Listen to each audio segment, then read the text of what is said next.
দেখছেন ASR news. Baharampur পৌরসভার পৌরপিতা নারুগোপাল মুখার্জি মহাশয়ের উদ্যোগে বহরমপুর শহরকে দূষণমুক্ত করতে বর্জ্য পদার্থ নিষ্কাশনের জন্য সংগ্রহ ও তার উপযুক্ত প্রক্রিয়াকরণ সুসম্পন্ন করতে কিছু ট্রাক্টর কেনা হলো। বর্জ্য পদার্থগুলি পরিবেশ বান্ধব প্রক্রিয়ায় নিষ্কাশন করা হবে।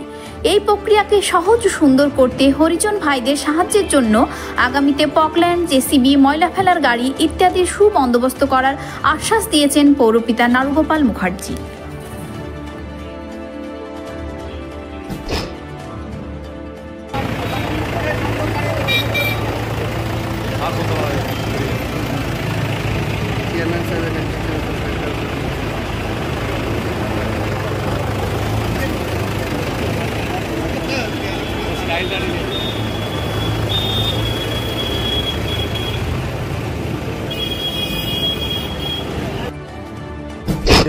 আমাদের এটা বহু আকাঙ্ক্ষিত ছিল, যেহেতু আমাদের দৈনন্দিন যে কাজ চেয়ারম্যানের মুখে শুনলেন আমাদের SWM-এর, সেই কাজ করতে গিয়ে আমাদের এই ট্রাক্টরগুলোর অভাব ছিল।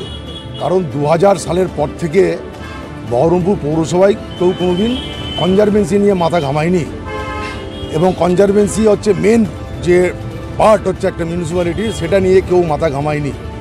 আমাদের চেয়ারম্যান নারুগোপাল মুখার্জি ঠিক সময়ে, আপনি শুনলেন 15th FC থেকে টাকা, সেই টাকা বরাদ্দ টাকা থেকে একসঙ্গে 11টা ট্রাক্টর একই দিনে পারচেস করে বহরমপুর শহরের মানুষকে উৎসর্গ করলেন। সেই কাজটা ধারাবাহিকভাবে চালিয়ে যাচ্ছে।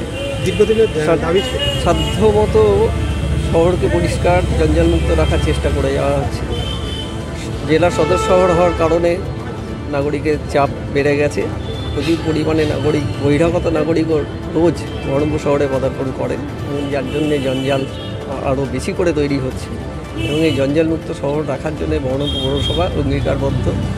বহরমপুর পৌরসভা 365 দিনই তাদের এই সাফাই অভিযান চালু রেখে দিয়েছে।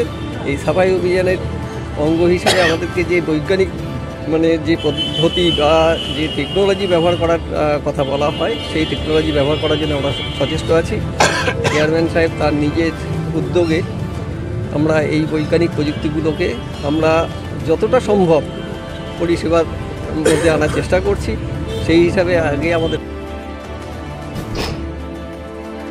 তো হচ্ছে হরিজন ভাইদের, তাদেরকে স্মুথলি কাজ করতে দেওয়ার জন্য আমাদের পশ্চিমবঙ্গ সরকার 15 FC থেকে, অর্থাৎ 15 ফিনান্সের যে রোস্টার আছে সেখানে মেনশন করে দিয়েছে যে সলিড ওয়েস্ট ম্যানেজমেন্টের জন্য বা শহরের কনজারভেন্সি সেটআপ তৈরি করার জন্য একদিকে কমিউনিটি বিন 88,000 তারা দিয়েছে, এবং সেই টাকা থেকে তুমি ইনফ্রাস্ট্রাকচার তৈরি করো। ইনফ্রাস্ট্রাকচার মানে কি? আমাদের লাস্ট 1998 সালে 23টি ট্রাক্টর ছিল, নতুন কেনা হয়েছিল। তারপর দীর্ঘ 26 বছর ধরে সেই ট্রাক্টরগুলো প্রায় অকেজো হয়ে গেছিলো। সেগুলো নিয়ে আমরা কাজ করেছিলাম। আমাদের বর্তমান যিনি CIC আছেন, আমাদের কনজারভেন্সি চেয়ারম্যান জয়ন্ত পারমার নেতৃত্বে খুব কষ্ট করে কাজটা করছেন।